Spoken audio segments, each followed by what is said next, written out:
I would not be surprised if the Raptors won 60 games. I would not be surprised if they won like 53 games. There's a lot of question marks here, but if Kawhi Leonard is healthy and he's like, I want to show people that I'm still that guy and I'm going to kill people out here. That team has so much depth and perimeter defense.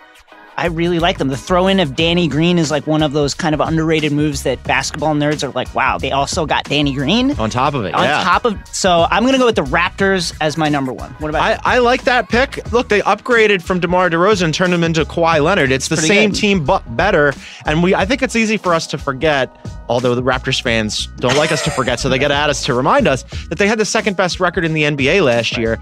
And if not for running into the brick wall, LeBron James, every postseason, who knows what would have happened. Now, LeBron James in Los Angeles with us, the East is open. And that, the Raptors' big weakness last year was they struggled against elite teams, against top 10 teams.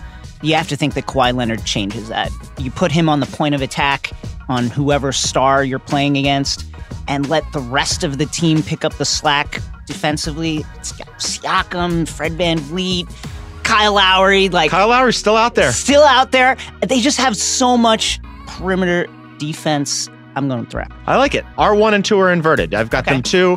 The 1 is the Boston Celtics. I hate to do this. It makes me... We all do. Look, I'm not going to spend a lot of time on the Boston Celtics, and I know it drives people from Philly crazy when I say this, but it's true. It's the truth. You look at their team, and objectively, on paper, they are the deepest team in the conference. They have just a ton of talent, and on top of that, as you mentioned, they've got Brad Stevens, who we all know is a very good head coach. It sickens me that they were that good last year without Kyrie and Gordon Hayward, and now you're adding in Gordon Hayward and Kyrie Irving, and it's on paper they should be the best team in the conference, but I don't think the Raptors are that far behind them, and I don't think my number 3 team, the Philadelphia 76ers, are that far behind them. We agree there. You got them 3. I have the Sixers 3 as well. I think there are some question marks with the Sixers also. Fultz, obviously, chief among them. Is that a big question mark? We don't know what's going to happen with Markelle. They're going to start him, apparently. The plan, according to Brett Brown, is to start Markelle Fultz to begin games and then to start JJ in the second half. Incredibly strange. There are some question marks there, obviously. So Fultz, number 1. Number 2, Ben Simmons' jump shot, the status of it, the existence of it, actually.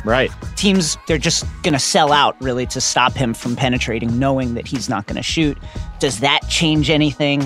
But you have to imagine another year better. I'm going to go with the Sixers at 3. Yeah, I like this. All right, number 4. Who do you have at 4? The Bucks. I'm gonna go we're in lockstep here. I also have the Bucks. I think there's a pretty clear delineation between the top 4 teams in the conference, and we'll talk about the 5 team in a second because I know that they're going to have a little inferiority complex about being left out of that conversation. But yeah, I mean they've got Giannis, and I think you look at those 4 teams. And especially now with Bud, and they're going to space the floor. And that's the thing. Chris Middleton does not get enough credit. Yes. He's a way underrated player. They bring in Brook Lopez. I think they could squeeze some minutes out of him. Eric Bledsoe, look.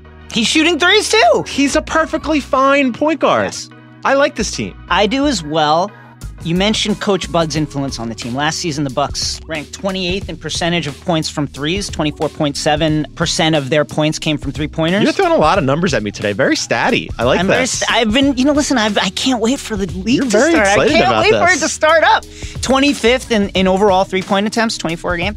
In the preseason under Coach Bud, 33% of their points came from threes. They took 40 a game. Now, they're not going to take 40 a game in the regular season. They're not going to do that. That's not going to happen, considering that only the Rockets have taken 40 or more ever, and they've done it twice, and they're the only ones that have ever done it. That's not going to continue, but that upward trend is extremely positive for this team. And Giannis essentially doubled his three-point production in the preseason over last season. So even if he's not making, the spacing that will generate against, especially in the regular season when it's teams are not gaming specifically for the Bucks game in, game out. Right.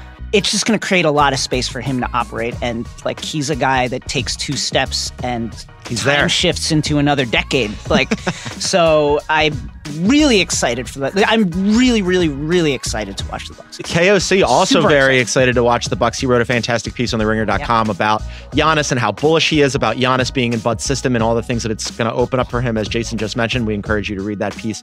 My question for you, because I didn't get to ask KOC this because I haven't seen him yet, but I will soon when we do Palooza. But I'll ask you. Like, I could see, in the same way that we had Raps and Celtics 1 and 1A and the Sixers right in that mix too, I could see any of those three teams winning the conference provided that things break right for them. How right would things have to break for the Bucks to win the conference? Could you see is there a scenario where they win the conference, they go to the finals? Or is that a step too far for you?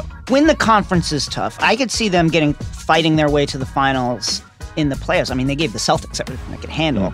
I think what would be required is someone really unexpected breaking out and their three-pointers really landing at a good rate, like say 38 to 40 to 42% or something like that. Like, if they take a ton of threes and that really works for them, they're one of these high-variance teams where I could see them rising. It's just a stretch for me to think that they could win the conference.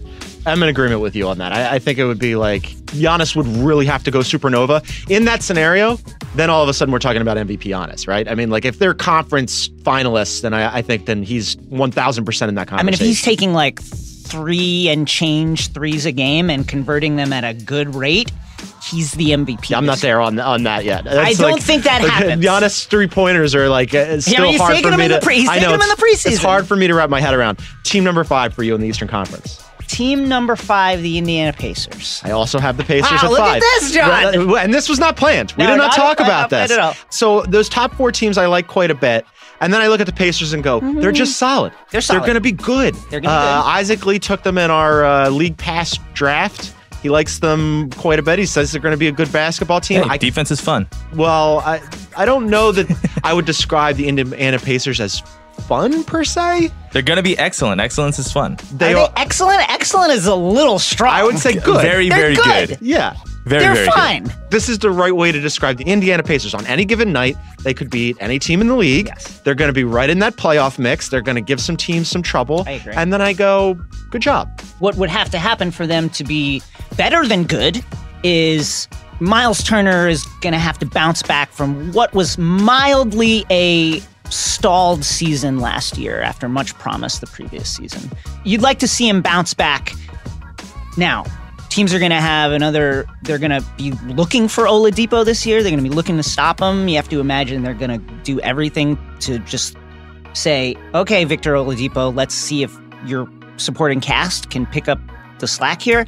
That's why I have them here, because it's essentially Oladipo, and then you're waiting for someone else to step into the fold. I am generally pretty dubious of off-season Instagram workout updates. Are we talking about Miles Turner? Looks great. So this looks like you, John. John, this is a podcast. People can't see it. Gons is jacked for some. John has become jacked over the last month. It's apocryphal. He's trading in lies to, I don't know, derail this podcast. But I am generally dubious of the guys who come back from the offseason in any sport and declare themselves to be in career best shape. Yeah. However, Miles Turner's looking pretty good. Domantas Sabonis looking pretty good. Oladipo did it last year. Yeah. So all of a sudden, Indiana Pacers might be the fittest team in the league. A very professional basketball team in Indiana. That's a great way to put it. There's just no drama. They play. They just get after nice players. It's perfect for Indiana, right? It's like the perfect Indiana ethos. Yeah.